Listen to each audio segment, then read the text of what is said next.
ওই একই আটার পরোটা বা ময়দার পরোটা একঘেয়ে আর খেতে ভালো লাগছিল না, তাই জন্য সেদিন বানিয়ে ফেলেছিলাম ময়দা দিয়েই, কিন্তু তার মধ্যে একটা স্পেশাল জিনিস মিশিয়ে পরোটা। চলো দেখে নিই।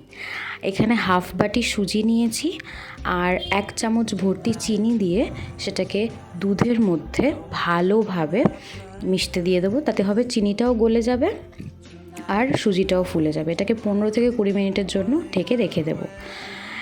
তারপর 15 থেকে 20 মিনিট পর দেখো সুজিটা কতটা ফুলেছে, আর মনে হচ্ছে যেন পেস্ট করা।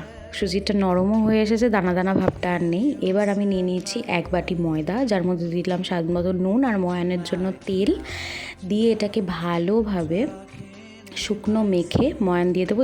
যখন দেখবে যেরকম ডেলা পাকাচ্ছে তখন বুঝবে যে ময়ানটা ভালোভাবে দেওয়া হয়ে গেছে। এবার আমি ওই সুজি আর দুধ আর চিনির মিশ্রণটা দিয়ে ভালোভাবে ময়দাটা মেখে নেব। মাখা হয়ে গেলে তেল তেলে করে মাখবো ময়দাটা, মানে যাতে ওপরটা একদম সুন্দর স্মুথ হয়। তারপরে এটাকে তেল মাখিয়ে আমি 10 মিনিটের জন্য রেখে দেবো রেস্টিংয়ে।